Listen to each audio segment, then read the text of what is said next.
ça me convient bien. Donc, bonjour à tous et puis bienvenue donc, dans ce quatrième Zoom donc, du campus PATMAT, qui est organisé donc, avec la Chambre régionale des métiers et de l'artisanat. Alors, ces Zooms ont l'ambition de devenir donc, des lieux d'échange, de réflexion et bien sûr de propositions. Il y a un mois et demi, il y a eu la présentation d'un rapport ministériel sur les conséquences donc, de la pandémie et puis sur les mutations du secteur, donc des métiers d'art. Et donc, cet ensemble de réflexions doit nous interroger. Vous avez aussi, vous savez, les uns et les autres, que la population des artisans d'art est assez âgée et qu'il y a donc un véritable problème de transmission. Et alors, cet élément, si vous voulez, est un peu, évidemment, tout à fait désolant, nous apparaît tout à fait négatif. Il y a un contrepoint malgré tout, c'est qu'on voit aussi un certain nombre de gens qui sont dans un processus de recherche de reconversion et qui s'intéressent aux métiers d'art comme étant des métiers où il y a du sens, où il y a comment dire, un intérêt particulier pour le travail. Et donc, c'est ces éléments-là que nous devons intégrer dans notre réflexion. Et donc, mon propos ne sera pas plus long que ça. Je remercie donc les participants. Sachez que dans un rendez-vous comme celui-ci, en général, lors du rendez-vous lui-même, nous sommes assez peu nombreux, mais que l'important, c'est aussi que ces rendez-vous, ces Zooms, sont ensuite diffusés et revus de façon importante. Donc voilà, je crois que nos réflexions nous permettent de travailler les uns et les autres et surtout de faire travailler ensemble des organismes qui, quelquefois, on leur a reproché de travailler chacun dans leur coin. Alors, ce n'est pas le cas. Je crois qu'il y a une empathie pour vouloir travailler ensemble et que l'enjeu, en tout cas, le mérite. Donc, merci et bon travail. Je vous quitterai en cours de séance. C'est à vous, Charlotte. Bon, bonjour à tous. Bienvenue effectivement à ce quatrième Zoom sur du campus. Nous avons déjà abordé divers sujets, notamment l'intégration des apprenants allophones dans les filières du campus, donc patrimoine, métiers d'art et tourisme, les questions d'orientation. Et donc aujourd'hui, il s'agit de transmission dans le cadre, bien sûr, des journées européennes, des métiers d'art. Dans un premier temps, je souhaiterais déjà remercier Marie Levert, qui est présente aujourd'hui pour son aide dans l'organisation de cet événement, qui s'intègre dans une programmation du campus dans le cadre des Journées européennes des métiers d'art. Donc, nous organisons toute cette semaine plusieurs événements en lien avec la thématique métiers d'art et artisanat d'excellence. Je tiens à rappeler, comme je l'ai indiqué dans le chat, que ce webinaire est enregistré et donc effectivement qu'il sera prochainement disponible sur la chaîne YouTube du campus, probablement la semaine prochaine. Pour faciliter cet enregistrement, je vous remercierai donc de bien vouloir garder votre micro éteint afin que nous puissions gagner en qualité. Donc, ce webinaire sera articulé autour de 4 thématiques qui nous ont semblé être majeures par rapport à la question de la transmission. Donc, dans un premier temps, nous vous proposerons d'évoquer les difficultés rencontrées par les professionnels du secteur de l'artisanat d'excellence en Centre-Val de Loire. Ensuite, je vous proposerai d'aborder la question de la formation professionnelle en mettant notamment l'accent sur, d'une part, l'apprentissage, en particulier dans les formations dites à petit flux, donc les métiers rares, et la formation continue. Enfin, ce webinaire s'achèvera sur une présentation de dispositifs et initiatives qui ont fait leurs preuves depuis quelques années en matière de transmission, mais également d'initiatives neuves sur le territoire qui seront mises en place dans les prochains mois, et les perspectives en fait d'innovation en matière de transmission dans les métiers rares. Et donc les échanges s'achèveront par une question que nous poserons à tous les intervenants sur cette question de l'innovation. L'innovation dans la transmission et le rôle que pourrait jouer l'innovation dans les années à venir sur ces filières de l'artisanat d'excellence. Donc voilà, je vous propose de commencer sans tarder sur la première partie, à savoir les professionnels face aux défis de la transmission. Donc en Centre-Val de Loire, les entreprises les métiers d'art représentent environ 2000 entreprises. Je pense que Marie est d'accord avec ce chiffre. Il y a une trentaine d'entreprises labellisées entreprises du patrimoine vivant et au total une centaine de professions représentées dans la région. Mais comme effectivement Jean-Louis Siroul l'a évoqué dans l'introduction, la population est plutôt vieillissante. Le rapport qui est paru récemment sur les métiers d'art en France détaille quelques chiffres qui sont assez éloquents. Près de 40% des indépendants non micro-entrepreneurs du secteur ont plus de 55 ans. Donc, ça en dit, je pense, assez long sur finalement les enjeux de transmission dans les années à venir. Donc, Daniel Martin, vous êtes meilleur ouvrier de France, Oui. directeur de la vannerie de Villaines-les-Rochers, qui est une coopérative agricole qui a la particularité de réunir à la fois des osericulteurs et des vanniers, donc à savoir la production et la culture dans la même coopérative. Et vous représentez un métier pour lequel il n'y a finalement pas de formation ou peu. Donc, on va vous proposer de nous parler des spécificités de votre métier de vannier et de vos problématiques en termes de recrutement et de formation. Donc, la parole est à vous. Très bien. Donc oui, la coopérative, donc comme vous dites, on est une coopérative agricole. Donc également, on est aussi entreprise du patrimoine vivant. C'est une entreprise qui date de 1849 et qui est devenue coopérative agricole en 1937 avec des évolutions dans l'activité du métier de vannier. Ça a longtemps été des choses qui étaient utilitaires, l'emballage, la manutention, les objets pour l'agriculture. Et ensuite, il y a eu, la vannerie a disparu après la Seconde Guerre mondiale, parce qu'il y avait 50 000 vanniers début du XXe. Aujourd'hui, en France, on est 150 à 200 vanniers, et encore pas tous professionnels à temps plein. Et chez nous, ça a repris la vannerie dans les années 70, donc dans des domaines totalement différents, parce qu'à l'époque, c'était surtout la grande distribution qui a fait repartir l'activité. En même temps, il a fallu trouver des vanniers. À l'époque, il existait encore une école de vannerie, donc la seule école de vannerie qui existait en France, en Haute-Marne, à Fay-Bio, qui formait en BEP et en CAP, et également en adulte.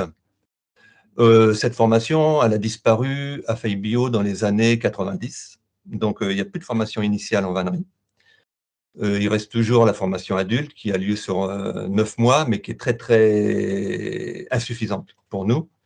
Donc, nous, aujourd'hui, depuis l'évolution de la vannerie, on traverse quand même des crises, on est souvent confronté aux problèmes de crise économique parce que la vannerie, ce n'est pas quelque chose d'indispensable.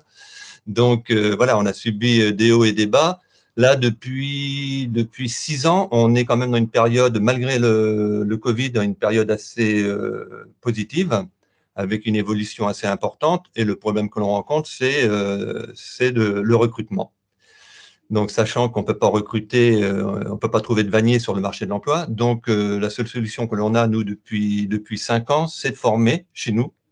Donc, aujourd'hui, l'essentiel de la formation se fait en contrat de pro sur 1 an.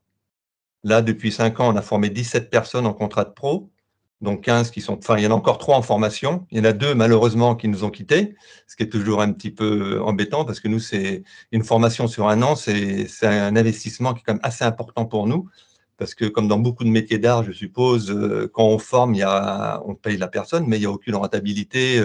Pour nous, très, très peu de rentabilité, enfin, très, très peu de production, on va dire. Et puis, il y a quand même des personnes à rémunérer pour la formation. Donc ça, c'est un de nos soucis, le côté économique. Notre activité, il ne faut pas se plaindre, depuis 5 ans, on est quand même sur une pente ascendante avec, malgré le Covid, on a quand même continué à avoir une bonne activité. Donc, nous, notre activité, c'est aujourd'hui assez diversifié. On est toujours dans des choses comme la boulangerie. Donc, ça, c'est des secteurs très traditionnels. La grande distribution, alors la boulangerie, c'est l'aménagement, c'est la panification, c'est la manutention. La grande distribution, c'est l'aménagement des rayons. Aujourd'hui, on est surtout sur les magasins bio. Et donc, après, depuis quelques années, on s'est développé beaucoup sur la vannerie extérieure aussi. Donc, tout ce qui est en osier, fascines, bordure de jardin. Et également, depuis 5-6 ans, on fait assez régulièrement des habillages. Par exemple, on a fait 4 habillages de façade d'immeubles en osier traité autoclave. Et on travaille beaucoup aussi avec des architectes et des designers. Donc ça, c'est quelque chose depuis quelques années qui a tendance à se développer. Et depuis assez longtemps déjà, on travaillait dans le monde du luxe, mais là, depuis 5 ans, on a une grosse partie de notre activité qui est dans le monde du luxe, qui représente à peu près 40% de notre activité aujourd'hui. C'est dans le monde du luxe sur des fabrications de sacs et autres produits qui sont commercialisés. Pas directement par nous, évidemment, mais par les maisons. Est-ce que si vous voulez que je rajoute d'autres choses ou j'ai peut-être oublié de… Si vous souhaitez développer effectivement une partie voilà, sur vos problématiques de recrutement, par exemple, de quelle manière effectivement vous communiquez sur votre formation, voilà, comment on en devient à vouloir faire une formation en vannerie? Oui, alors c'est vrai que nous, c'est souvent maintenant… Alors souvent, ça a été des apprentis que l'on avait jeunes au début, parce que les premiers apprentis, chez nous, ils sont arrivés en 84. À l'époque, c'était par le CFA de Fondette, donc ministère de l'Agriculture aussi. Et depuis 2000, ce CAP a été supprimé. Donc maintenant, c'est le CFA de la Chambre des métiers, dans la section métiers rares, où on peut avoir des apprentis. On en a eu quelques apprentis dans cette section. La dernière, je crois qu'elle a terminé il y a 3 ans. Mais aujourd'hui, on a plus des jeunes qui sont en dehors de l'apprentissage, qui pourraient aussi rentrer dans le cadre de l'apprentissage, mais que l'on forme plus en contrat de professionnalisation. Donc, ce sont des reconversions. Alors, comment on les trouve? On a fait des appels avec Pôle emploi, avec les missions locales, sur des revues spécialisées au niveau du tressage, comme le lien créatif, sur notre site internet. Et on fait aussi, comme là, en ce moment, on a 2 personnes en contrat de pro qui sont sorties de l'école de Faille Bio en formation adulte. Mais bon, on se rend bien compte qu'au bout de 9 mois, elles ne sont pas du tout opérationnelles. Donc là, on les reforme sur 1 an pour avoir vraiment une formation la plus complète possible, sachant que chez nous, 1 an de formation, c'est vraiment un strict minimum, sachant qu'on considère qu'il faut 3 à 5 ans pour vraiment former un vannier de façon à qu'il maîtrise enfin, toutes les formes, la matière première, les points de travail, c'est quelque chose de longue haleine. Merci. Et peut-être une dernière petite question. Au niveau des vocations, vous avez toujours autant de candidatures? Est-ce que c'est stable? Est-ce qu'il y a des baisses de régime un peu? Voilà, les candidatures, on peut pas. Non, on n'a pas énormément. On cherche. Alors nous, on fait toujours enfin, comme dans beaucoup de métiers, sûrement, on fait des immersions un petit peu pendant. L'idéal pour nous, c'est d'avoir 1 semaine pour se rendre compte des capacités manuelles des personnes, et puis aussi que les personnes se rendent compte de ce que c'est que la vannerie, parce que des fois, des personnes veulent faire de la vannerie sans vraiment savoir en quoi ça consiste le métier. Et là, nous, actuellement, on est toujours à la recherche de personnes à former. Là, ce que je vous disais, on en a encore 3 en cours de contrat qui vont se terminer, 1 en août et 2 en fin de cette année. Et là, on recherche. Donc, on a déjà une personne qui, bon, ça ne le fait pas pour nous au niveau capacité.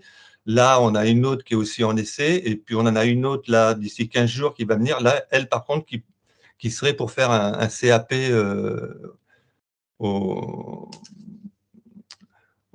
centre d'apprentissage de jouer, parce que c'est une jeune qui a 17 ans et demi et qui a l'air d'être très, très motivée, en tout cas par le métier, parce qu'elle a déjà, de son côté, en autodidacte, fait du tressage de moelle de rotin, c'est pas de l'osier, mais on voit que c'est quelqu'un qui a vraiment très, très envie de faire.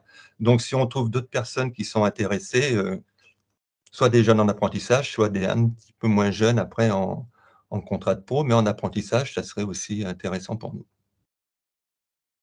très bien, merci. Effectivement, c'est intéressant. Et puis, c'est vrai qu'on n'a pas forcément l'habitude d'avoir les témoignages de vanniers. Donc, c'est extrêmement intéressant. Merci.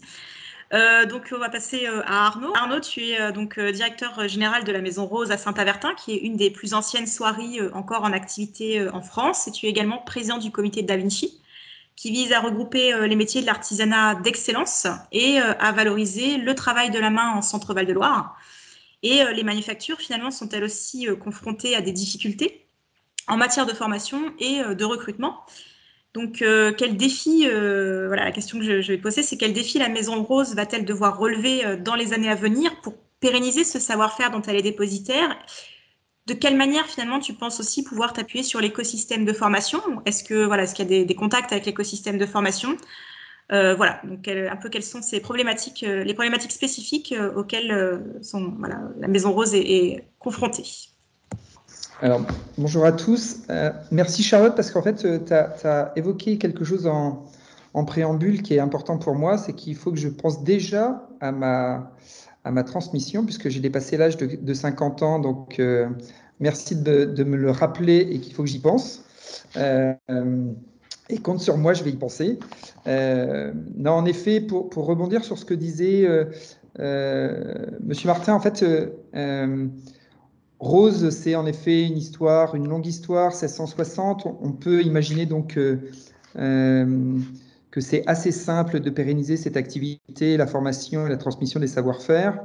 Et en fait, j'ai pris le parti de très tôt et sous l'impulsion de Jean-Louis de m'appliquer au sein du campus d'excellence parce qu'en fait, je pense que pour moi, c'était un support adapté aux besoins que l'on a identifiés, qui est que quand je reprends l'entreprise en 2018, on est 12 salariés. Aujourd'hui, on est 14 et qu'on a un vrai problème de transmission des savoir-faire puisque ces prochaines années, une salariée par an part à la retraite. Donc, vous imaginez bien que ça va aller très vite. Surtout que Charlotte m'encourage à vite penser à ma propre retraite. On a un vrai problème d'identification des partenaires avec lesquels on peut collaborer pour envisager cette transmission et un vrai problème qui est un élément important que j'ai pu remarquer en reprenant Rose, c'est que on ne savait pas transmettre nous-mêmes. Donc, c'est-à-dire qu'en interne, il faut qu'il y ait une pédagogie pour apprendre à apprendre. Ça, c'est quelque chose qu'il faut intégrer assez rapidement dans nos ateliers, qui est que on a des savoir-faire exceptionnels, mais elles peuvent ne pas savoir comment le transmettre. Pas les bons termes, pas la pédagogie qui va avec. Et donc, en fait, ça, c'est un élément important. Et je dois admettre que ça fait déjà 3 ans que j'ai repris Rose, mais ça ne fait que 3 ans. Et qu'il y avait beaucoup d'autres chantiers à mettre en place. Et que, je le répète, et ce n'est pas pour caresser dans le sens du poil le campus d'excellence, mais en effet, c'est en effet extrêmement intéressant de pouvoir s'appuyer sur ce type de structures qui peuvent nous accompagner, notamment dans quelque chose qui est très simple, que fait très bien Livia et Charlotte et Jean-Louis, c'est la mise en relation. Et, donc, lorsqu'on rencontre des structures de formation auxquelles on n'avait pas forcément accès pour X raisons dans l'histoire de l'entreprise Rose, remettre ça en place, réinstaurer un climat de confiance qui va nous permettre d'identifier les bons profils qui pourront intégrer les soirées, sachant qu'on n'a pas de formation spécifique, sachant qu'on est dans une région qui n'est pas malheureusement qui n'a pas su garder et préserver son histoire alors autour de la soie, mais on n'est pas une région de tissage versus le Nord et la région Rhône-Alpes. Donc c'est un vrai problème pour nous. On n'a pas les compétences à proximité pour plein d'autres métiers périphériques à nos besoins, qui répondent à nos besoins, par exemple la teinture. Et donc c'est une vraie problématique d'être esselé.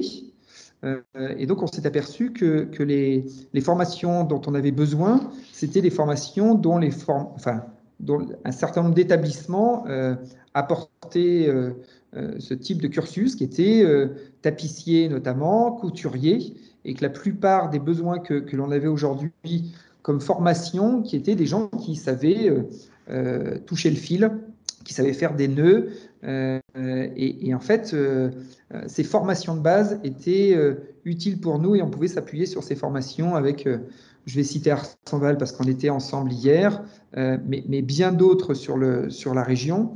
Et je pense que notre problématique aussi, c'est que malheureusement, on n'est pas connu et que même lorsqu'il y a des formations sur le territoire qui pourraient être intéressantes pour nous, en fait, ils ne connaissent pas. Donc, je pense que les actions que vous menez là, par exemple, cet après-midi, c'est aussi un moyen d'identifier Rose, parce que être le dernier soyeux dans la région, être le plus ancien en France, voire même au monde, c'est suffisamment incroyable pour essayer de le préserver.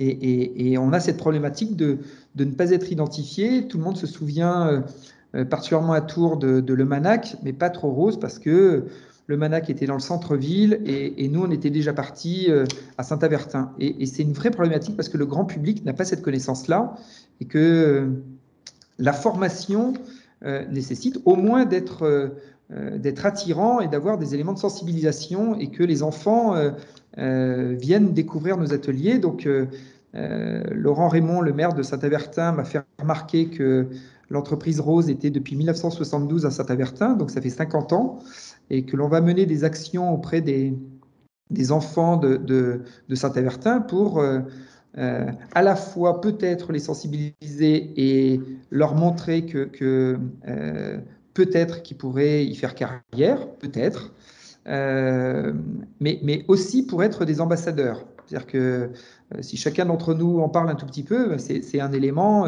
extrêmement intéressant. Et puis, il y a un autre sujet sur lequel on travaille, puisqu'en fait, depuis mon arrivée dans l'entreprise, en fait, on a cherché ce que j'appelle amener du jus de cervelle. C'est-à-dire qu'en fait, confronter les savoir-faire à la science, ça me semble indispensable pour sauver nos métiers.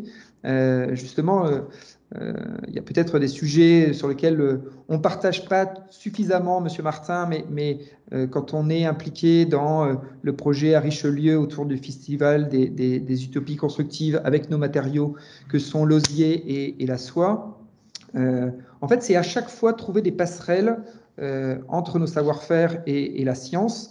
Et pour cela, j'ai intégré une apprentie ingénieure textile de l'école l'ENSET à Roubaix, qui est chez Rose depuis 3 ans, depuis que je suis arrivé, et qui, alors c'est tout nouveau, hein, puisque ça date d'hier. Elle finit sa scolarité au mois de juillet prochain, et qu'elle nous fait le plaisir de rester chez nous. Donc, Anna intègre l'entreprise maintenant en CDI.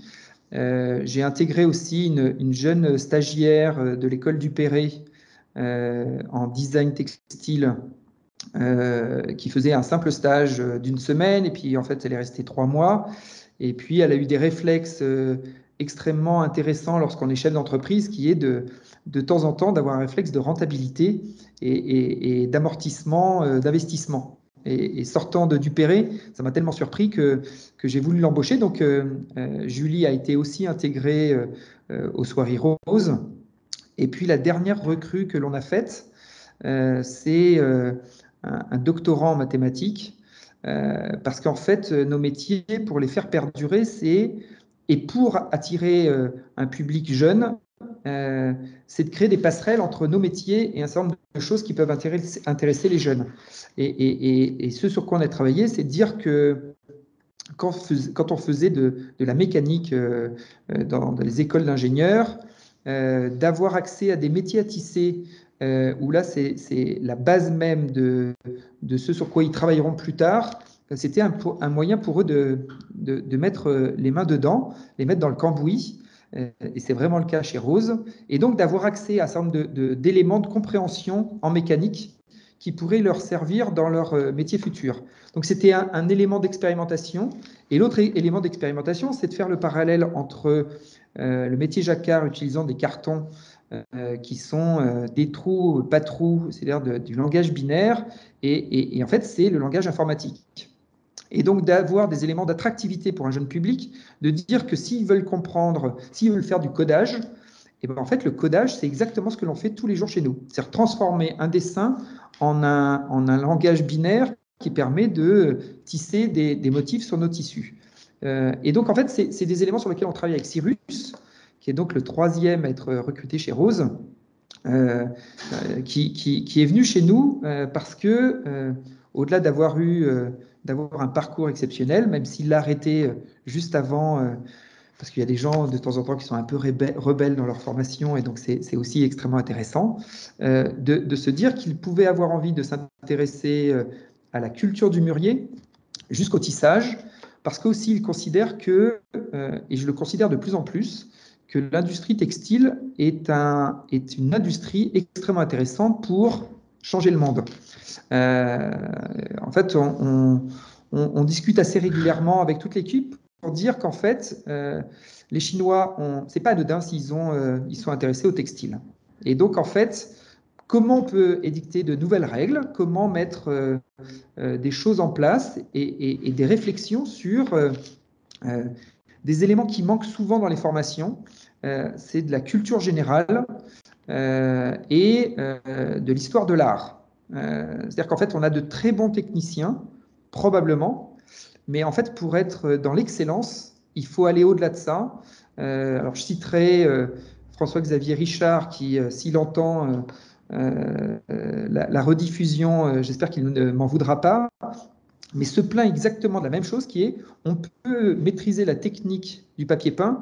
Le plus important, c'est plus seulement la technique du papier peint, c'est de pouvoir avoir une connaissance de l'histoire de l'art qui va permettre de faire un papier peint d'exception qui l'amène à pouvoir poser ses papiers peints partout et d'être sollicité dans les quatre coins de la France et du monde. Et nous, en fait, c'est probablement ce qui nous a manqué jusqu'à présent.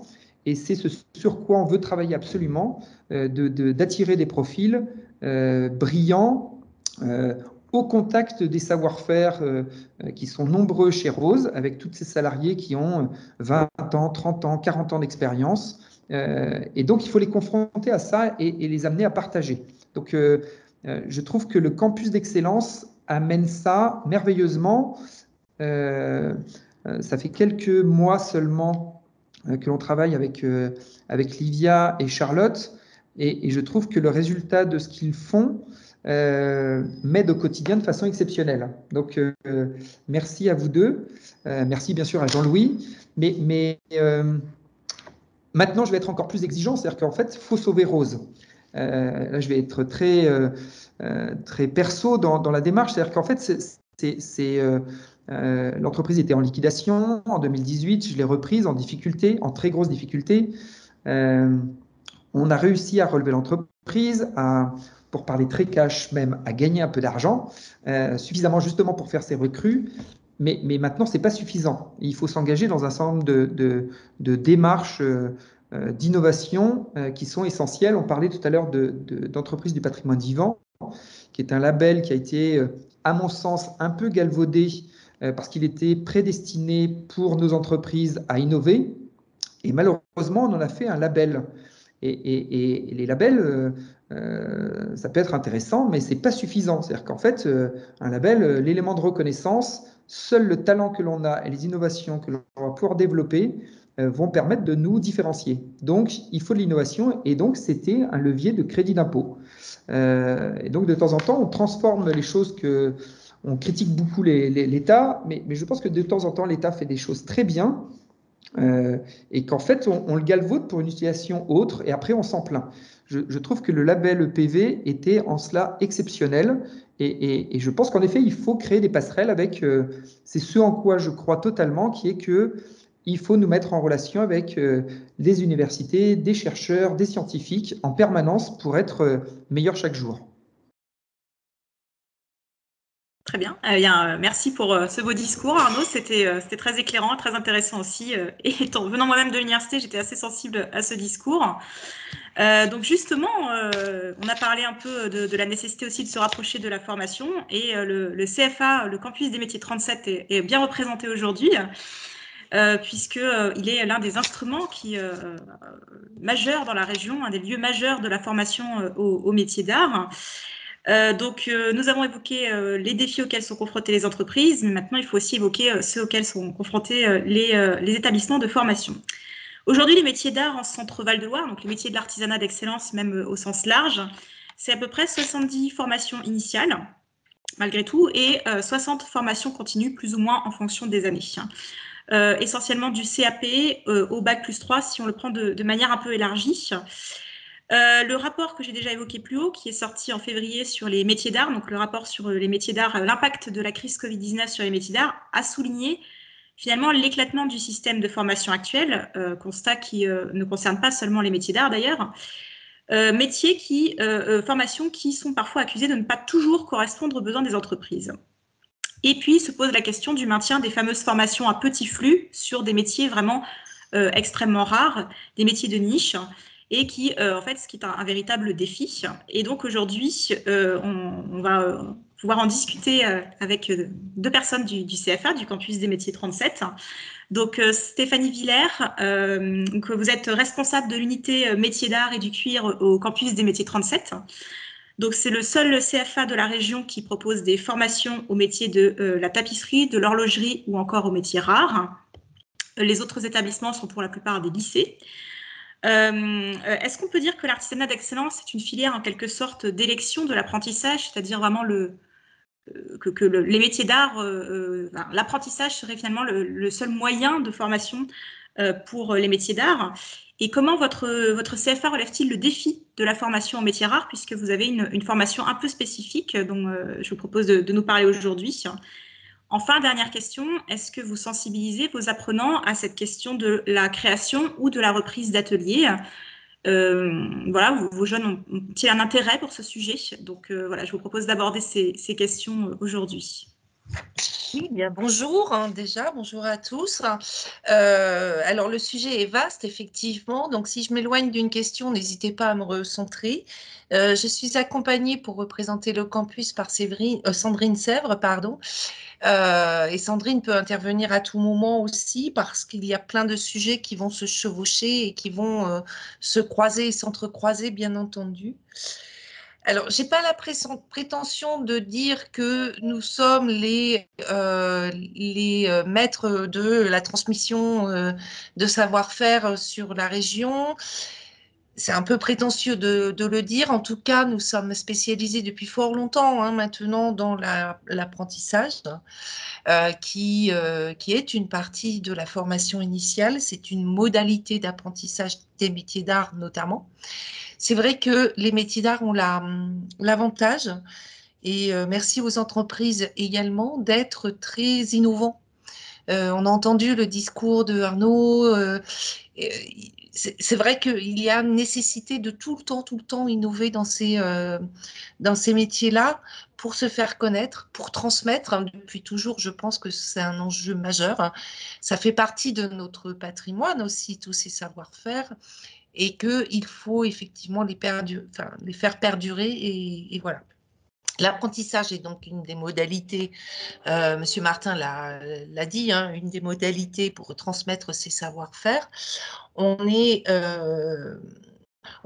au cœur en fait de l'entreprise, puisque quelles que soient nos formations, quelles soient nos formations traditionnelles métiers d'art, c'est-à-dire tapisserie et horlogerie, ou effectivement notre formation en métiers rares,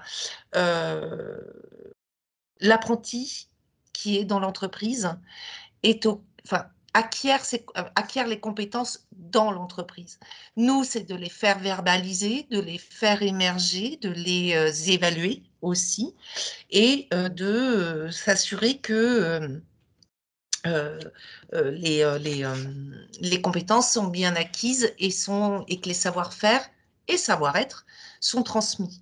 Les deux se conjuguent parfaitement bien, puisque le savoir-faire et savoir-être, ou savoir-être et savoir-faire, tout dépend de l'ordre d'importance qu'on y accorde, sont nécessaires pour s'immerger dans l'entreprise, pour s'immerger dans sa culture, comprendre les codes et fournir un travail effectivement qui soit rentable. Faut pas se cacher.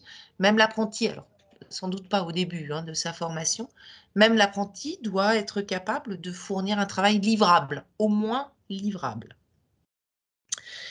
L'apprentissage a quand même une notion importante, c'est-à-dire que c'est le lieu intergénérationnel aussi. C'est-à-dire que dans l'entreprise, l'apprenti va se confronter à des générations plus âgées souvent que lui-même. Il va apprendre que c'est la vie. Charlotte disait qu'à 55 ans, il faut penser à sa transition et être aux côtés de jeunes et de moins jeunes. C'est ça notre vie à nous tous, et que c'est quand même quelque chose qui est intergénérationnel, et que le savoir-faire, de toute façon, ne peut être qu'intergénérationnel, effectivement. C'est les jeunes qui vont à Villaines-les-Rochers, ce sont des jeunes diplômés ou en phase d'être diplômés, pardon, qui vont chez Arnaud. C'est c'est important. Donc, c'est en fait comment l'expérimenté va transmettre au novice et comment le novice va donner une impulsion nouvelle à tout ça. Bah, pour moi, l'apprentissage, c'est ça. C'est pas simplement la transmission, c'est au-delà de ça. Hein. C'est jusqu'à innover pour une entreprise et lui donner un souffle bienfaiteur, quoi. La loi Avenir Professionnel nous a aidés dans tout ça parce que l'apprentissage est aujourd'hui ouvert jusqu'à 30 ans. Donc, ça va au-delà de nos 26 et c'est bien. Nous avons quelques apprentis qui dépassent les 25 ans et qui sont dans nos métiers. Aujourd'hui, dans l'unité métiers d'art et du cuir au campus, par exemple, on va pour tous les métiers des métiers d'art et du cuir, pas simplement métiers d'art, mais on va de 16 ans jusqu'à 43 ans sur des métiers particuliers. Donc, il y a aussi cette volonté intergénérationnelle qui nous arrive, quoi. J'ai retrouvé aussi une étude de l'ARACT, l'ARACT de Lorraine, qui s'est intéressée il y a quelque temps déjà, mais qui est toujours d'actualité, sur la transmission des savoir-faire dans les métiers d'art. Cette étude est publique. On retrouve des choses, je crois qu'elle date de 2015, me semble-t-il, que vous avez dit aujourd'hui, vous, chef d'entreprise, c'est-à-dire que il faut du temps, il faut s'accorder du temps pour apprendre, pour savoir faire, que apprendre à transmettre, ce n'est pas inné, c'est quelque chose qui s'accompagne, je pense. Que peut-être on doit travailler tous ensemble aussi, peut-être pour mieux former, sauver les emplois, sauver les entreprises et sauver les savoir-faire. Et les savoir-faire qui, une fois qu'ils sont perdus, sont souvent définitivement perdus. Donc il faut faire très attention. Hein. Je veux pas. Enfin, je vous donne juste un exemple. C'est le son Playel qui a disparu parce que le savoir-faire des instruments de musique s'est perdu. Et donc, il est nécessaire de faire continuer en fait tous ces savoirs. Voilà pour ce qui est de l'apprentissage. L'étude de l'ARACT précise également que l'expérimenté va apprendre aux novices à ressentir la matière. C'est en touchant la matière, les mains dans le cambouis, pour faire référence à vos propos, Arnaud, les mains dans le cambouis, avec des compétences nouvelles, sont bénéfiques à la transmission de ces savoir-faire. Voilà, je ne sais pas si j'ai répondu à toutes vos questions. Oui, merci Marie. Je vais rappeler rapidement le fonctionnement des métiers rares. Alors, les métiers rares sont une section que l'on a appelée comme ça, qui réunit des métiers, notamment la vannerie, des métiers pour lesquels l'apprentissage en France n'existe plus ou alors sont très éloignés du lieu de formation. À l'époque, avec l'aide de la région, du conseil régional, nous avons élaboré ce dispositif. Sandrine, tu étais aussi dans la boucle à ce moment. Nous avons élaboré ce dispositif et pour sauver des savoir-faire et transmettre également. Alors, on n'a pas de plateau technique parce que cette section est un taxidermiste, un vannier, un sellier harnacheur, un sellier général, enfin des métiers de niche, effectivement, où on va apprendre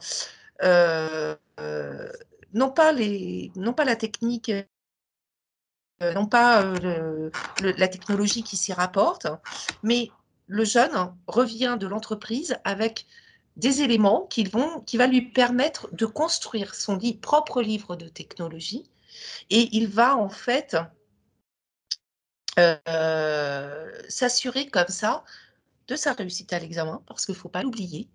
Et puis, d'autre part, une formatrice qui lit les référentiels, qui les simplifie dans le bon sens, c'est-à-dire qui les rend lisibles pour un chef d'entreprise, va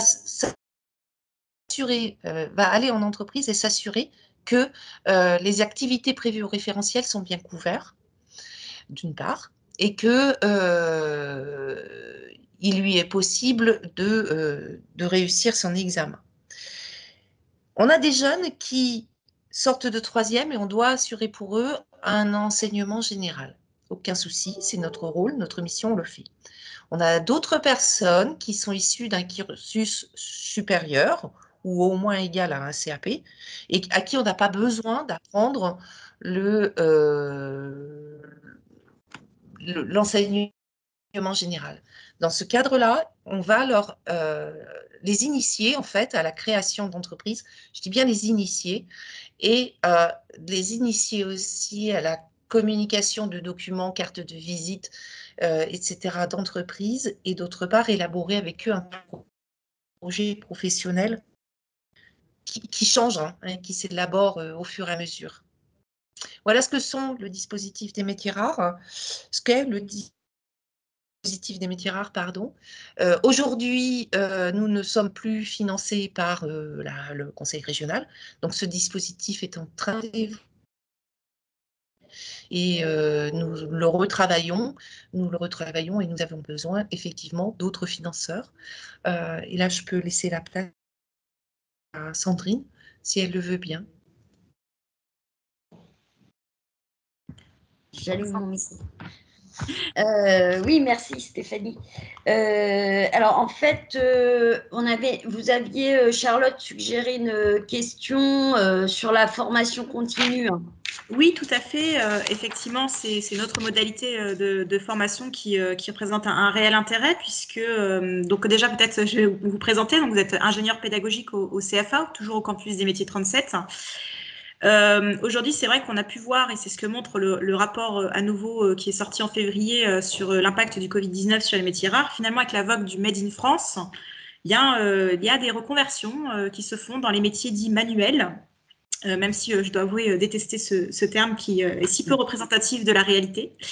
Mais en tout cas, des adultes choisissent de se reconvertir aujourd'hui dans les métiers d'art. Donc déjà, la première question, c'était comment cette formation continue dans les métiers d'art peut s'adapter à ces nouveaux publics. Alors, ça a déjà été un peu évoqué par les uns et les autres. Est-ce que c'est une perspective de sauvegarde pour les métiers en voie d'extinction? Et finalement, un petit peu comment cette formation continue est amenée à se renouveler, voire à se développer dans les années à venir? Voilà. Oui. Alors, c'est vrai qu'on se dit, a priori, hein, enfin, vous le dites dans votre problématique, on a d'un côté des entreprises qui auraient besoin effectivement de transmettre avec des gens qui pourraient, dans 10, 20 ans, puisque maintenant la retraite est assez tard, donc je crois qu'Arnaud, on a un peu de temps avant d'y songer. Donc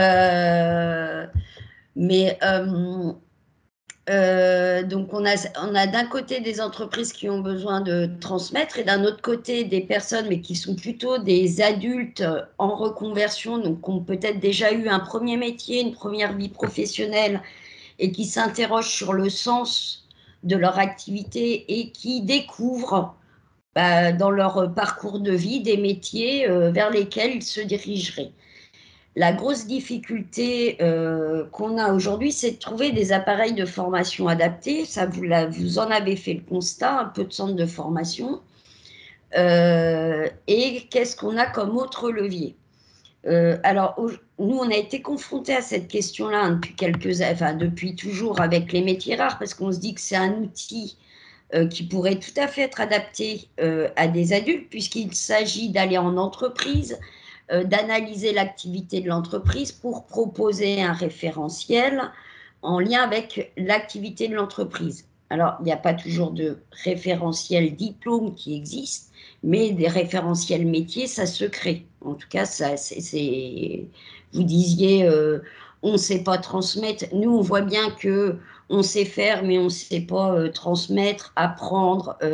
Voilà, bon, bah, je dirais que c'est chacun son métier, mais en tout cas, par exemple, c'est un métier qui existe, c'est le nôtre. On sait créer des référentiels, on sait les découper pour repérer des compétences, des savoir-faire, des savoirs. Vous le soulignez, l'importance des savoirs de la culture générale tout à l'heure, nécessaire à associer à ces métiers-là. Donc c'est un outil, notre section métier rare qui pourrait tout à fait s'adapter à des adultes en reconversion. Notre difficulté, c'est l'appareil financier derrière, puisque le contrat d'apprentissage, si on a plus de 30 ans, ça ne fonctionne pas. Tous les autres, alors le contrat de professionnalisation, nous, on ne peut pas aller dessus parce que les OPCO financent des heures de formation en face-à-face pédagogique. Donc, ça veut dire qu'ils financent des cours. Si on dit qu'on fait venir des gens chez nous pour réfléchir sur ce qu'ils ont fait dans l'entreprise et le formaliser, ça ne marche pas dans le cadre du contrat de professionnalisation, en tout cas pas jusqu'à aujourd'hui. La plupart des appareils de financement de la formation financent du contenu de cours. Alors, on a quand même un espoir avec la loi de 2018 pour choisir son avenir, la liberté de choisir son avenir professionnel, qui est cet appareil qui est l'AFEST, activité de formation en situation de travail. Donc, qui est tout à fait l'outil. J'essaye d'essayer de démêler ça parce que c'est vraiment un levier qui nous paraît très intéressant, qui est vraiment se former en entreprise. Donc, première activité, c'est une situation de production. Deuxième activité, c'est un temps de réflexivité sur l'action pour formaliser les savoirs acquis. Alors, ce qui nous paraît, attendez, je reprends mes notes, voilà. Donc, il s'agit bien d'une formation au sein de l'entreprise, donc qui permet d'adapter véritablement la formation à l'activité réelle de l'entreprise, pas une activité référencée quelque part dans un référentiel lambda. Donc là, il y a une vraie capacité d'adaptation à l'entreprise, avec la possibilité effectivement soit de se rattacher à des référentiels existants, s'ils existent, et de les modifier, de les élargir, etc. Mais aussi de choisir le niveau de formation attendu. Est-ce que je veux un exécutant? Donc, je vais décrire les activités que j'attends qu'ils soient réalisées. Est-ce que je veux un technicien qui soit en capacité de comprendre le contexte dans lequel il s'intègre, la culture dans laquelle il s'intègre, et de réfléchir son action et d'être force de proposition? Vous voyez, ça permet de faire varier les domaines, les niveaux attendus, et de répondre vraiment à un besoin d'entreprise. Et pour des métiers qui sont jusqu'à aujourd'hui peut-être pas référencés par des diplômes, de créer un référentiel vraiment en lien avec l'activité réelle de l'entreprise. Donc, on voit bien que c'est un levier qui nous intéresse, enfin qui me semble, hein. Moi je parle j'ai mon point de vue d'organisme de formation, j'ai absolument pas la prétention d'avoir le point de vue d'une entreprise qui elle est confrontée très concrètement tous les jours au suivi de personnes qu'elle recrute. Mais de mon point de vue, ça peut être un levier. La difficulté qu'on a aujourd'hui, c'est que jusqu'à présent, la FEST a donné lieu à des expérimentations. Donc, on a une littérature d'un point de vue pédagogique qui est assez fournie. Enfin, on a des retours sur les expériences, etc. Ce qui nous manque aujourd'hui, c'est des choses un peu formelles et formalisées sur le dispositif financier. C'est-à-dire concrètement, je sollicite un OPCO pour combien d'heures? Combien d'heures j'ai le droit de déclarer que mon salarié qui travaille chez moi, en fait, il est sur du temps de formation, donc du temps qui va être pris en charge. la personne qui va éventuellement venir dans mon entreprise pour faire l'analyse de l'activité, créer le référentiel, faire le suivi de la formation, accompagner le tuteur d'entreprise, etc., quelle prise en charge? Toutes ces choses-là, pour le moment, on n'a pas tellement d'éléments tellement formalisés. Donc, c'est là où on bloque, et c'est là où je me dis qu'on a j'étais ravie de pouvoir participer à ce temps de travail avec vous, parce que je me dis qu'il faudrait peut-être qu'on réfléchisse, qu'on se réunisse pour pouvoir voir quel levier on pourrait avoir, comment on pourrait travailler ensemble pour solliciter les OPCO, pour qu'elles puissent nous accompagner sur une stratégie d'ingénierie financière dans ce domaine-là. Sachant que c'est des dispositifs qui sont pas hyper complexes, mais quand on est une petite entreprise avec peu de salariés, qu'on a 15 000 casquettes, gérer un dispositif AFES pour une personne par an, ça paraît un travail énorme. D'où l'idée, moi, la proposition que je ferais, c'est de collectivement créer quelque chose, et voilà, un peu dans ce qui existe pour les métiers rares, c'est-à-dire que régulièrement, on regroupe des personnes qui viennent de différents métiers avec un accompagnement qui peut être collectif. Voilà, j'ai parlé vite peut-être. Non, effectivement, c'est très intéressant. C'est vrai que la FEST est une piste, et puis nous, on a pu constater que les OPCO étaient quand même assez volontaristes, puisqu'il y a une enquête qui vient d'être réalisée auprès des OPCO sur leur relation avec les établissements de formation, mais aussi l'enseignement supérieur, également les campus des métiers des qualifications, donc ce que nous sommes, nous, le campus d'excellence patrimoine, métiers d'art et tourisme.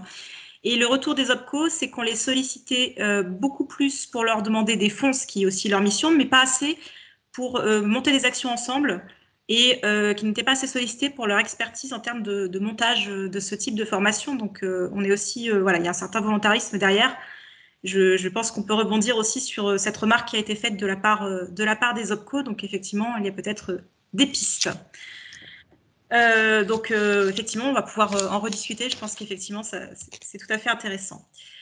Maintenant, si on revient à la question de la transmission, et notamment de la transmission en entreprise, on l'a dit, finalement, l'intérêt qui est porté par les pouvoirs publics au métier d'art est relativement ancien. Il y a déjà des dispositifs qui ont été mis en place, d'ailleurs dès les années 70, pour favoriser la sauvegarde des savoir-faire d'excellence.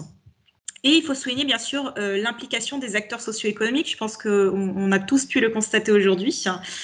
Donc, des artisans, mais aussi des chefs d'entreprise. Chloé Battistolo, donc vous êtes chef de projet du programme métier d'art, maître d'art élève. Donc déjà bienvenue et merci de nous avoir rejoints. Merci. Donc c'est un programme de formation qui est assez unique en son genre, unique en Europe je crois d'ailleurs, et qui a été créé, si je ne me trompe pas, en 1994. Donc vous allez peut-être pouvoir nous présenter un peu ce programme et nous expliquer finalement quel rôle il a pu jouer dans la sauvegarde et la transmission de ces savoir-faire remarquables qu'on vient d'évoquer, des savoir-faire notamment en voie de disparition. Donc voilà, la parole est à vous. Merci beaucoup Charlotte. Alors, en effet, je suis en charge du programme Maître d'art élève au sein de l'Institut national des métiers d'art. Donc, pour le contexte, en effet, le programme a été créé en 1994 par le ministère de la Culture lui-même. Il en avait la gestion jusqu'en 2012, puis il l'a relégué à l'Institut. Le programme a connu aussi des transformations en 2016 avec un soutien renouvelé du ministère et un apport financier privé qui a permis la construction d'une méthodologie et d'un accompagnement tout particulier. Donc, pour rappel, ce titre maître d'art, il est individuel, il s'adresse à un professionnel qui se présente en binôme avec un élève. Le titre maître d'art revient au maître d'art. À l'initiative, il s'inspire du titre de Trésors nationaux vivants au Japon, mais contrairement au titre Trésors nationaux vivants du Japon, il n'est pas seulement une reconnaissance individuelle, mais la reconnaissance d'une transmission, d'un acte d'engagement. Donc, le maître d'art, sur les 3 années qui suivent sa nomination, s'engage à transmettre son savoir-faire, qui présente des critères et des complexités rares qui ont besoin d'être accompagnés et d'avoir un cadre de transmission. Donc, l'élève et le maître dépose un dossier commun. L'année 2021 était toute particulière pour le programme puisque c'est une année de nomination. Un appel à candidature s'est ouvert de septembre à décembre et nous sommes actuellement dans l'instruction des dossiers. La nomination se fera en fin d'année et les 3 années d'accompagnement se suivront pour la promotion 2022. Nous sommes actuellement encore dans l'accompagnement de la promotion 2019, à laquelle il reste une année de transmission. On compte 141 maîtres d'art au total. Donc, quand je dis 141, c'est le maître d'art qui est nommé, mais il faut doubler le chiffre pour avoir le chiffre avec l'élève. Il y a 101 spécialités différentes. Donc, on a des métiers de toutes parts, répondant de tous les domaines métiers d'art. Pour déposer un dossier, il faut être inscrit à la liste des métiers d'art qui est elle-même régie par l'Institut. L'arrêté date de l'année 2015, il me semble. Donc, ce programme et l'action de l'INMA, comme je vous le disais, s'est nourri à partir de 2016 d'une méthodologie toute particulière. C'est un programme en effet qui est unique en Europe, en tout cas je ne connais pas d'équivalence, et qui, par sa spécificité et son accompagnement, est d'autant plus inédit. Donc, il a pour ambition de valoriser les savoir-faire rares, d'assurer le passage serein de savoir-faire confidentiels et de techniques pointues d'un individu à l'autre, tout en aidant à la création de nouvelles identités professionnelles et créatives à se développer ou à se créer. Donc, l'INMA les accompagne dans ce processus délicat avec un programme pédagogique qui est réfléchi en début d'année avec le binôme, à partir duquel on va tirer un bilan en fin d'année, et ce, à chaque année de transmission. Plusieurs transformations sont encore en réflexion au sein du programme. Néanmoins, c'est un programme sur lequel le ministère compte énormément et sur lequel l'INMA dévoue beaucoup de ressources humaines. Donc, c'est 8 binômes qui sont nommés à chaque nomination. L'élève et le maître peuvent faire appel donc, à la référente du programme qui est pour ma part ma personne sur cette année. N'importe qui ne peut pas se revendiquer maître d'art puisque c'est un titre ministériel qui, comme je vous le disais, découle d'un engagement de 3 ans et d'une nomination donc avec une publication au journal officiel pardon, du ministère. Il se déploie sur l'ensemble du territoire. On a donc des maîtres d'art qui sont répartis sur toutes les régions, presque du moins toutes les régions françaises. Vous avez l'annuaire complet des maîtres d'art et de leurs élèves avec donc la description de leur profil et de leur parcours donc à l'instant T et de transmission sur le site maîtredart.fr dans l'onglet annuaire. Si vous souhaitez consulter également le dossier de dépôt de candidature et la procédure, elle est toujours en ligne dans l'onglet candidature du site web dédié, donc maîtredart.fr. Donc, si vous avez des questions que vous voulez dès à présent me poser, je pense qu'on peut baser la présentation sur un échange questions-réponses aussi, si ça vous convient. Parfait. Bah, écoutez, moi j'ai une première question. Depuis que le dispositif existe, donc déjà, est-ce que chaque année vous avez 8 candidatures? Est-ce que voilà, quels sont un peu les résultats de ce dispositif? C'est-à-dire, voilà, est-ce que vous avez des chiffres sur les entreprises sauvées? Voilà, un retour d'expérience aussi ces dernières années sur l'efficacité du dispositif? Alors pour les chiffres globaux du dispositif, il faudrait que je me renseigne auprès de notre pôle ressources et intelligence économique pour savoir sur les dernières années les chiffres les plus globaux. Sur, par exemple, les 2 dernières promotions qui étaient donc 2017-2019, on a connu donc il y a différentes typologies de reprise d'activité ou, de développement. On a par exemple, le cas de binômes qui ont développé des activités indépendantes parce que l'élève et le maître d'art peuvent avoir des identités commerciales indépendantes l'une de l'autre et les objectifs sont réellement atteints lorsque l'élève, dans son projet professionnel, s'accapare le savoir-faire et le développe avec son prisme et son projet professionnel propre. Donc là, on a un tiers des élèves qui ont développé leur activité d'indépendant. On a sur la promotion 2017 3 exemples de reprise d'entreprise. Donc, par exemple, l'exemple de carrossier restaurateur Hubert Aberbuch, qui donc était dirigeant de l'entreprise de la carrosserie HH. C'est son élève Isaac Rensing avec son collaborateur Romain Gougeot qui ont donc repris l'entreprise. L'INMA a accompagné la transmission entreprise avec un conseil en gestion et en administration également. On a aussi, par exemple, Lisa Bergara qui a repris, donc dans la promotion, 2019 cette fois, l'entreprise familiale, donc de fabrication de maquila au Pays basque. Donc elle a repris le flambeau de cette entreprise, familiale dans le cadre du dispositif également.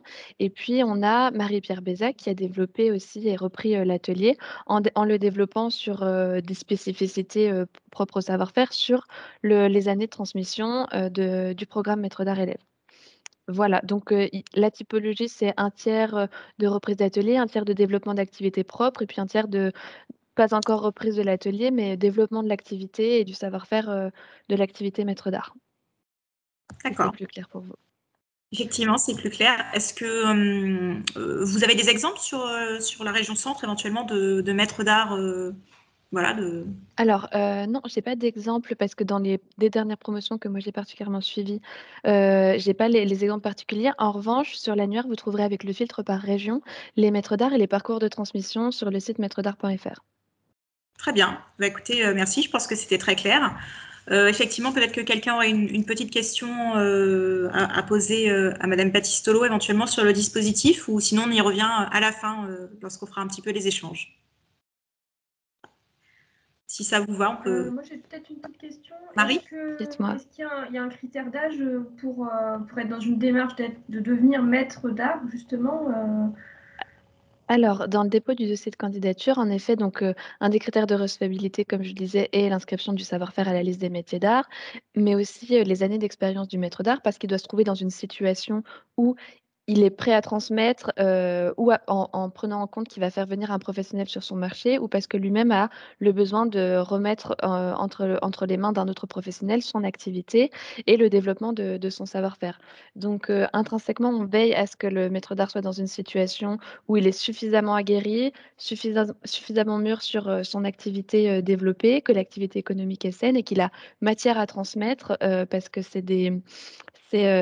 intrinsèquement, c'est les objectifs du programme, de répondre justement à des savoir-faire rares et complexes qui sont dans une situation d'urgence de transmission. On parlait de symptômes de savoir-faire rares, c'est exactement ce à quoi le programme tente de répondre, mais il faut encore que le professionnel soit prêt aussi à donner une activité, à dédier de son temps, parce qu'il a conscience de l'urgence de transmission qui advient. Et pour donc le candidat élève, il doit justifier de premières expériences professionnelles et de premiers diplômes, pas nécessairement dans le savoir-faire spécifié, mais du moins il doit être lui aussi déjà aguerri avec une certaine expérience pour avoir déjà le prisme de vie professionnelle en bagage. Très bien, merci. On a une question dans la conversation. Qui est l'INMA. Est-ce que l'INMA aide les candidats dans le montage du dossier de candidature? Quel est l'accompagnement dans le montage de ce dossier? Alors, donc sur l'onglet candidature, en effet, on y trouve une notice et le dossier qui sont, le plus détaillés possible. On est aussi donc le contact de la chef de projet est disponible sur l'onglet candidature et tout au long sur le site web dédié pour, notamment lors de la construction du programme de transmission avec ses leviers en contexte de production, hors contexte de production, en atelier, hors atelier, pour que les binômes s'approprient bien, les options et les arguments qui porteraient leur dossier. Je suis disponible par téléphone, on échange ensemble sur, la situation initiale du maître, de l'élève, ce qu'ils ont en tête et la manière dont ils peuvent le concrétiser et le mettre à plat dans le dossier pour que cela soit limpide, lors de la phase d'instruction et auprès du jury. Très bien, merci. Bah, écoutez, c'était très clair. On reviendra à la fin. Peut-être qu'il y aura d'autres questions et moi j'en aurai probablement sur les perspectives d'évolution, éventuellement du dispositif. Si vous pouvez rester encore quelques minutes avec nous. On a peut-être une autre question dans le chat. Oui.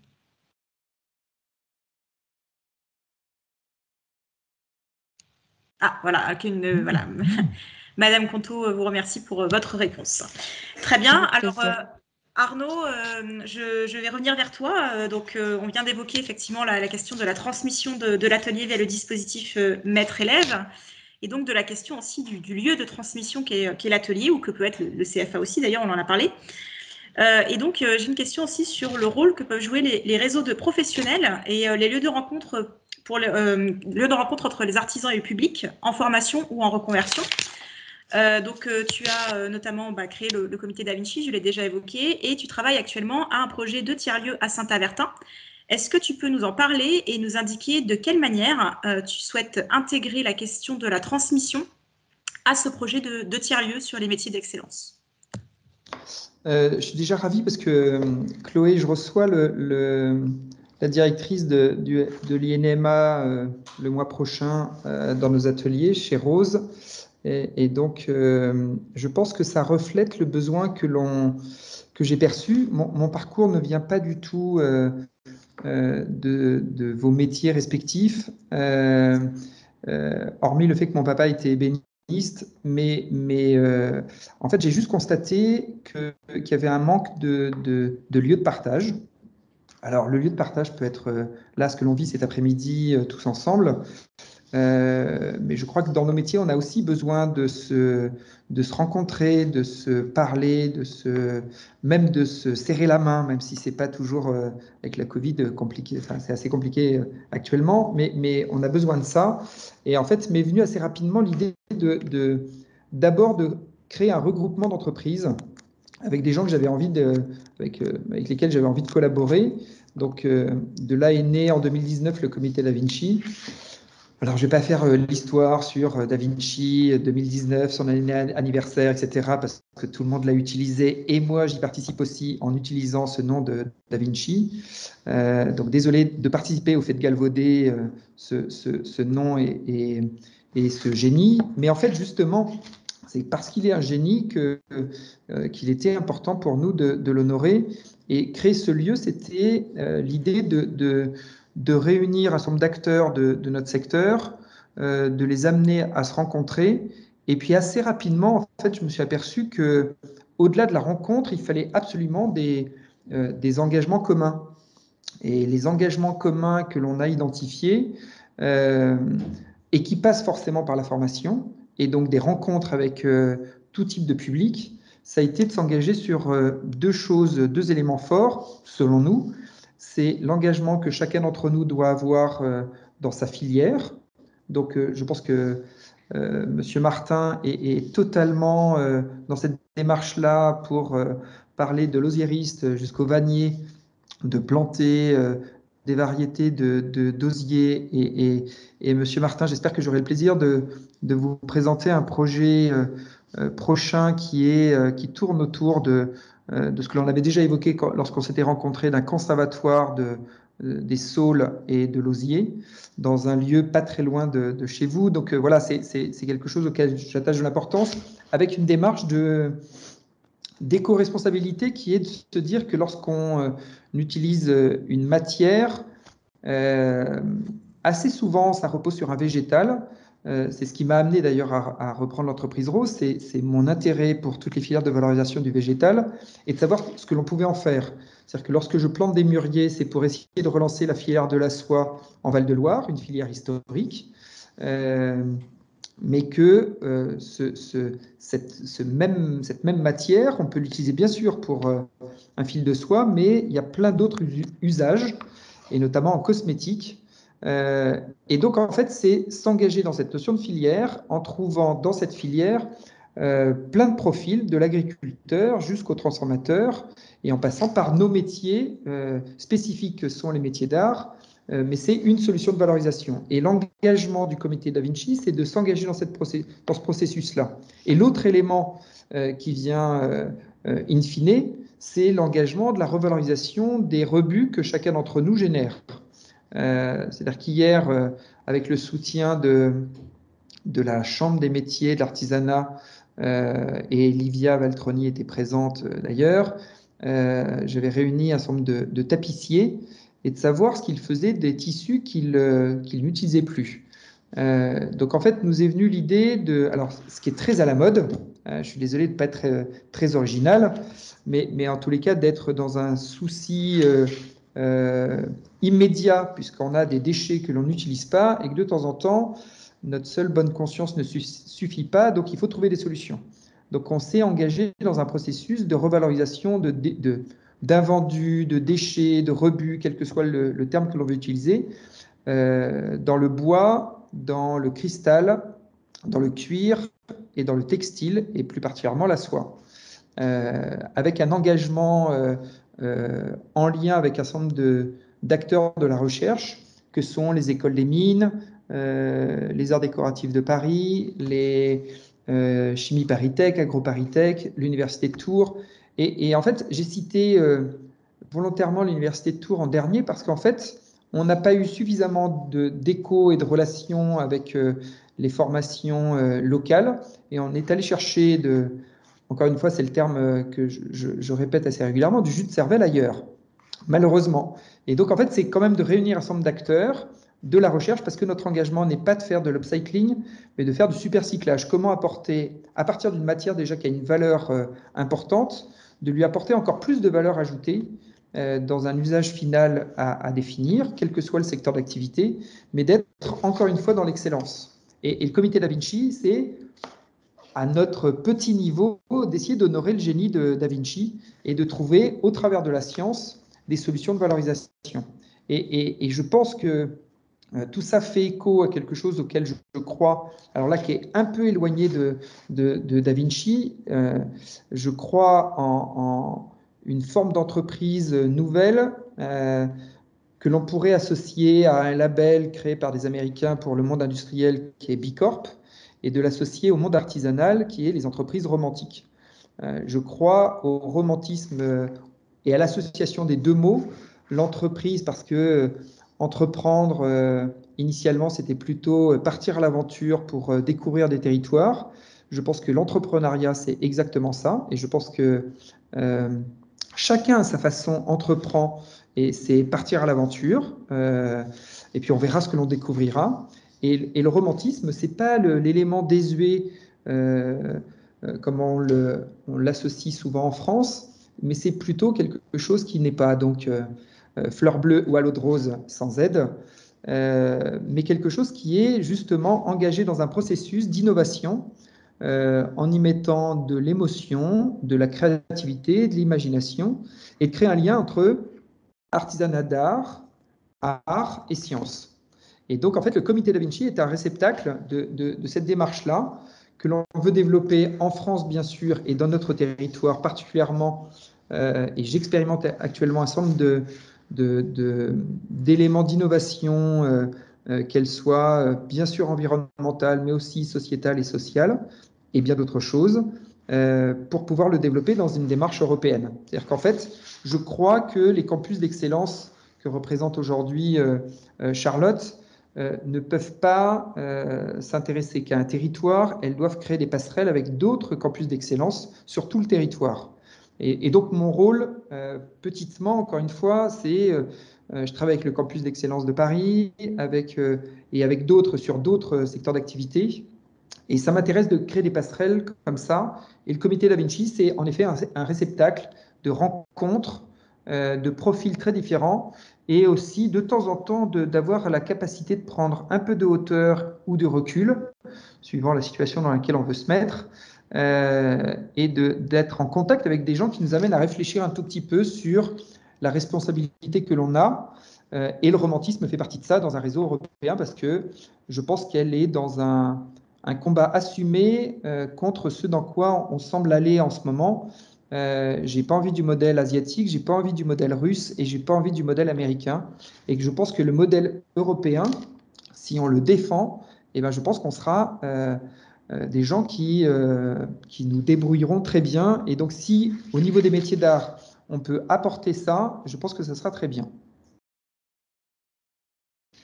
Très bien, Ouais. merci beaucoup. Et j'attends plus du tout, vous m'abandonnez, parce que je suis obligé, je suis désolé de vous abandonner. Je reçois une délégation, donc je suis désolé de devoir partir, mais je suis ravi de ces échanges, et merci beaucoup, Charlotte. Pas de souci, merci à toi. Bonne soirée. À bientôt, au revoir. À bientôt, au revoir. Au revoir. Très bien, donc effectivement, voilà, cette question des croisements qui a bien été évoquée. Donc, on n'a pas eu le temps d'aborder la question du tiers-lieu dédié au métier d'art qui est en projet à Saint-Avertin. Mais je pense qu'un rapprochement notamment entre le campus des métiers 37 et Arnaud, si ce n'est pas encore fait, pourrait être intéressant. Il y a des perspectives pour vos apprentis peut-être d'un lieu qui pourrait leur permettre d'expérimenter, de rencontrer des professionnels. Je pense que c'est aussi l'objectif de ces Zoom Sur, c'est de favoriser la rencontre.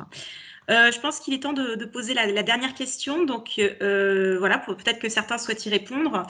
Je vais reprendre ce qui a été dit dans le rapport que j'ai déjà évoqué, donc le rapport sur les métiers d'art de février 2022, qui a souligné la nécessité de mieux accompagner les entreprises à l'innovation, enfin qui voient l'innovation comme un facteur de transmission, d'encourager également la transition écologique dans l'artisanat d'excellence, ça vient d'être un petit peu évoqué par Arnaud, ou encore de favoriser l'investissement dans les nouvelles technologies. Donc, je souhaite poser à chacun d'entre vous la question suivante, ou en tout cas à ceux qui souhaitent y apporter une réponse ou donner des exemples. Quel rôle pourrait donc jouer l'innovation dans la transmission et le renouvellement des savoir-faire? Donc, l'innovation, que ce soit au sein de l'entreprise, dans la production ou dans la manière de transmettre, pourquoi pas. Peut-être avez-vous des pistes, des idées à partager. Comment cette innovation pourrait contribuer à renouveler l'attractivité de l'artisanat d'excellence?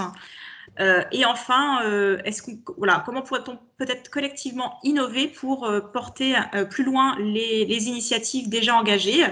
Donc voilà, si l'un d'entre vous souhaite apporter un retour d'expérience, je l'y invite. Moi, je veux bien commencer.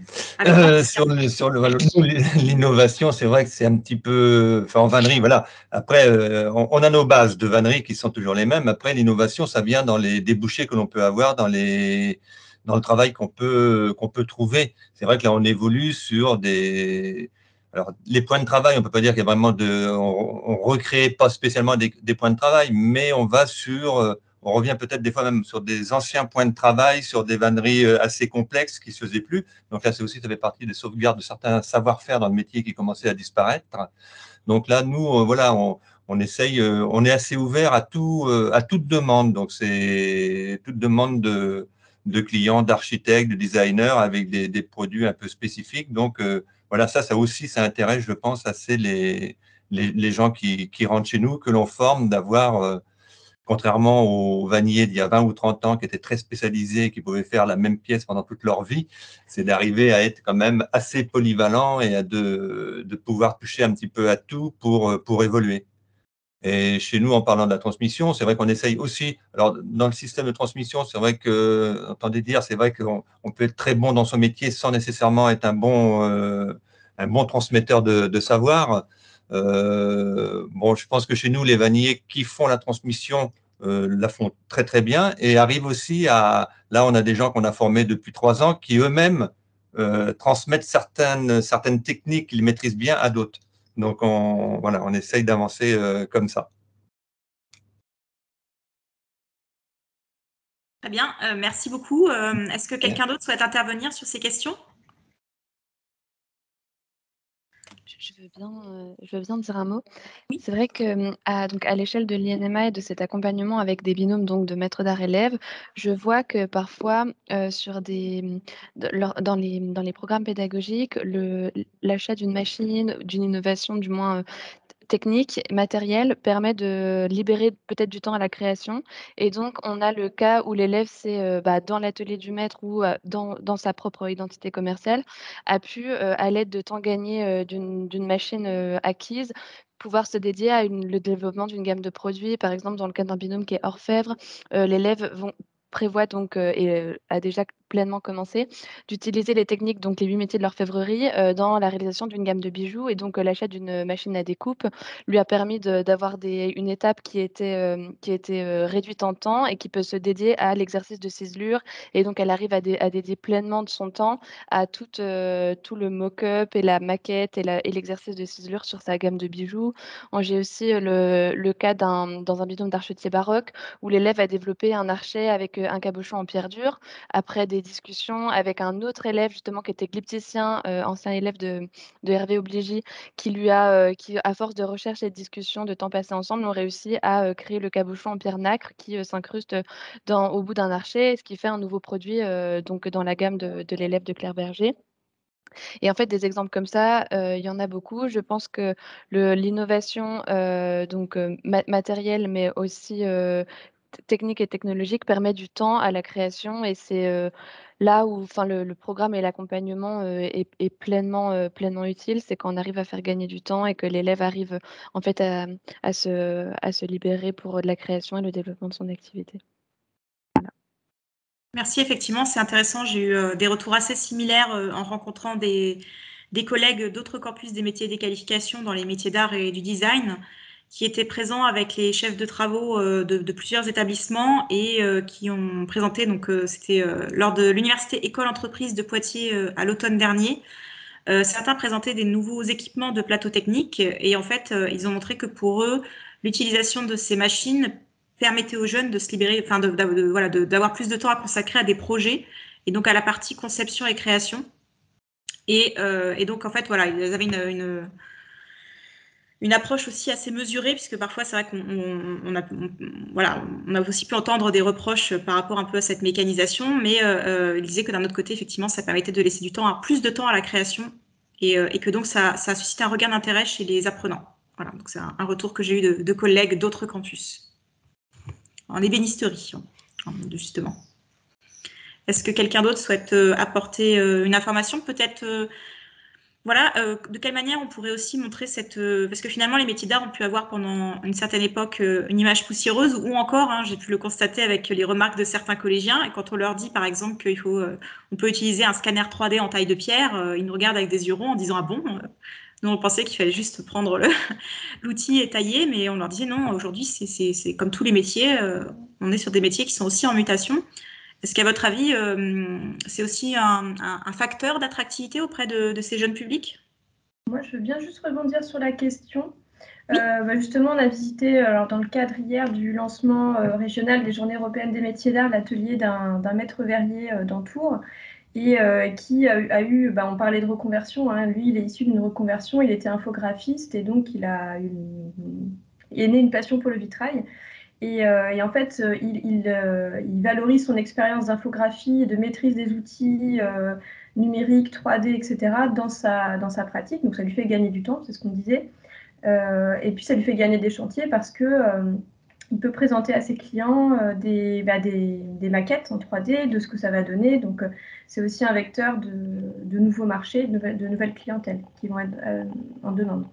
Et puis, je voulais rajouter un petit retour d'expérience sur l'innovation. Il y a aussi ce qui a été fait dans le Grand Est, alors je ne sais plus par quel organisme de formation, mais c'était dans le milieu du verre, où en fait, pour sauver certains gestes qui étaient menacés d'être perdus, ils ont fait tout un séquençage de gestes en vidéo.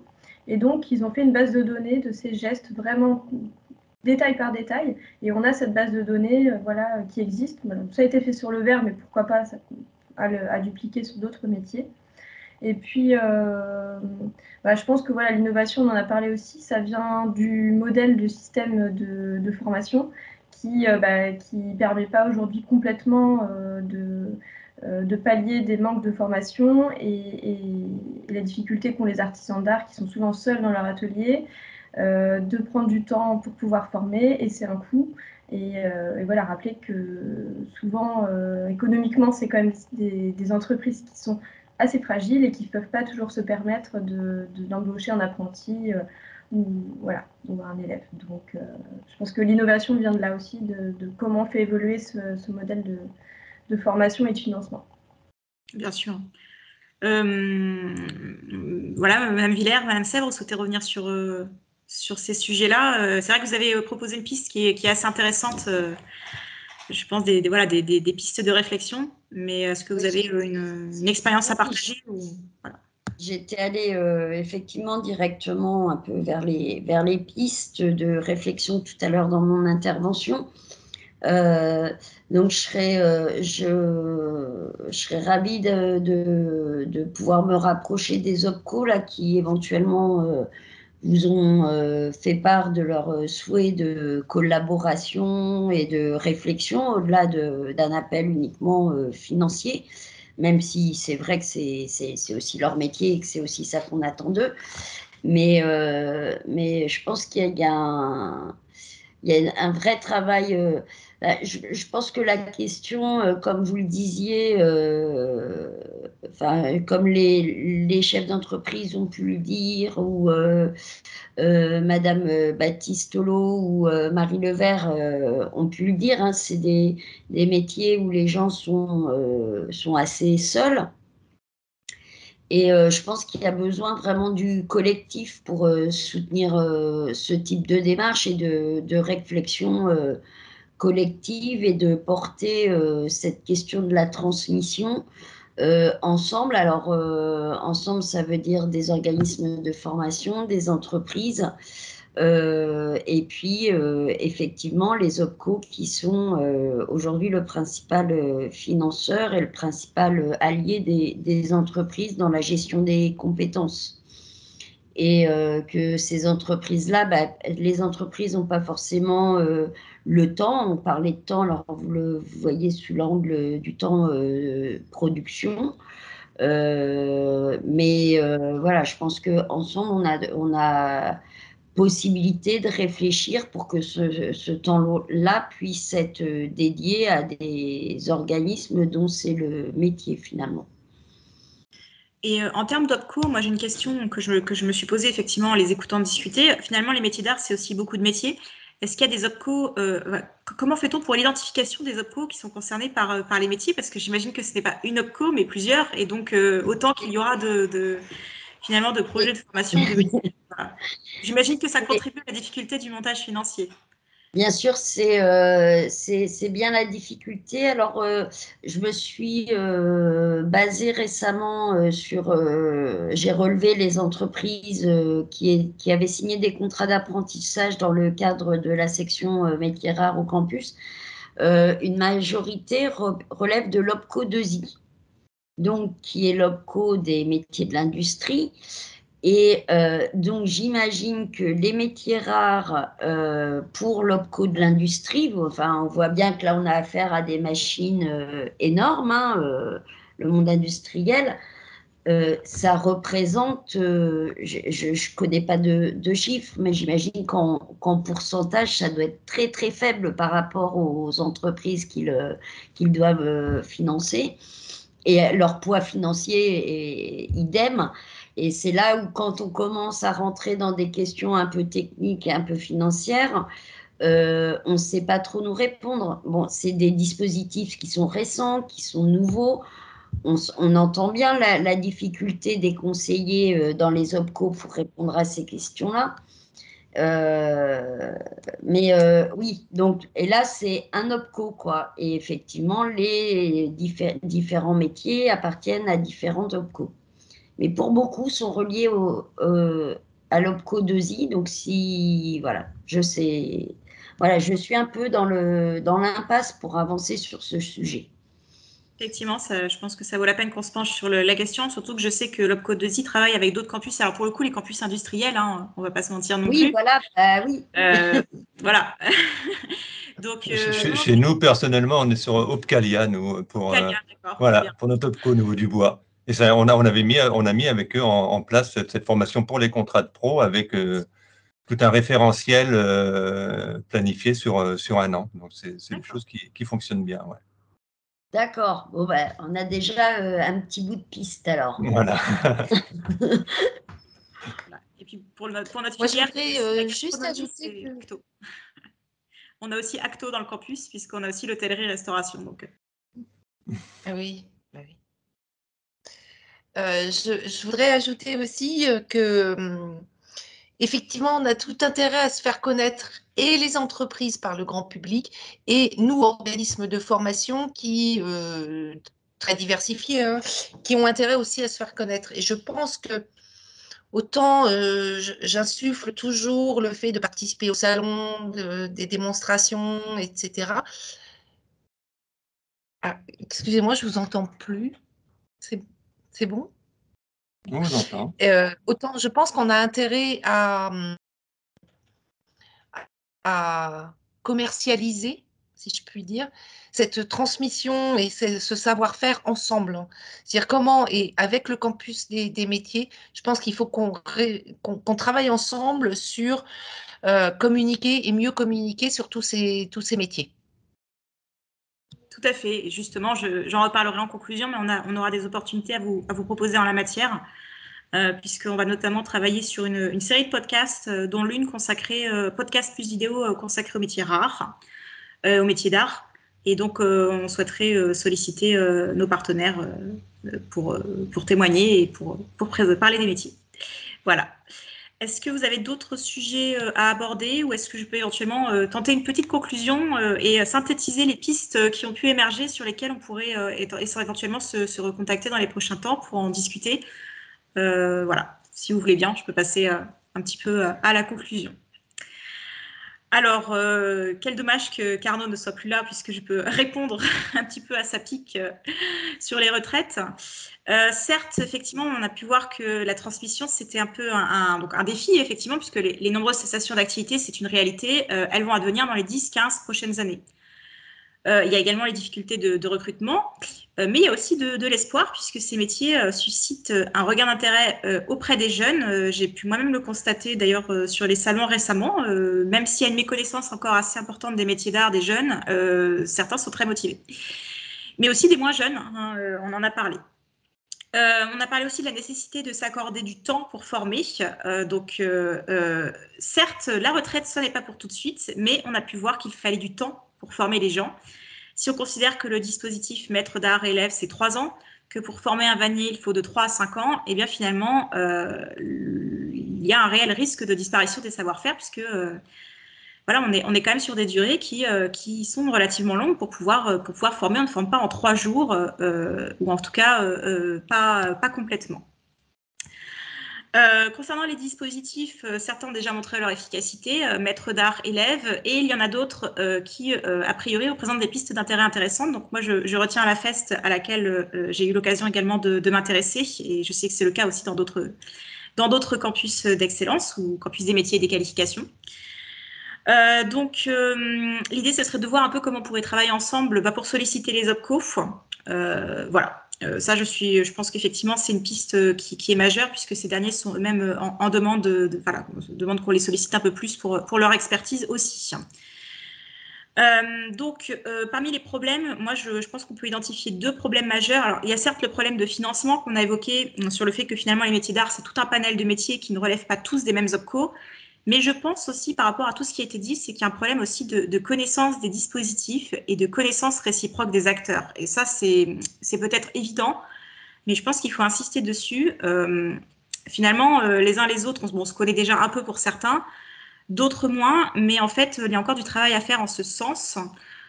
Surtout qu'on a pu voir par rapport aux différents échanges qu'il y a vraiment des passerelles à faire qui sont évidentes, qui pourraient être mises en place, pas forcément ne nécessitant pas forcément énormément de travail, mais qui pourraient vraiment avoir des retombées très intéressantes pour les entreprises comme pour les établissements de formation. Donc effectivement, cette question aussi de connaissance, de réunion du réseau est, il me semble, une piste et même une nécessité. Dans les projets qui pourraient être développés, moi j'ai retenu quelque chose qui a été évoqué par plusieurs d'entre vous, c'est la nécessité d'apprendre à transmettre. Et ça, c'est quelque chose qui ressort des différentes filières du campus d'excellence PathMath. On nous a parlé de cette question d'apprendre à transmettre, en fait, parce que finalement, apprendre à transmettre, ça ne s'improvisait pas du tout, c'était quelque chose qui peut-être nécessitait un accompagnement. Alors certes, effectivement, les établissements de formation sont déjà là pour ça, mais c'est vrai que de l'autre côté, peut-être que les entreprises aussi auraient besoin d'être un peu mieux formées à ça. Et ça, pour le coup, c'est quelque chose qui est partagé par plusieurs entreprises de différents secteurs, puisque c'est un retour que nous avons avec la directrice du campus, Livia Valtroni, depuis quelques temps.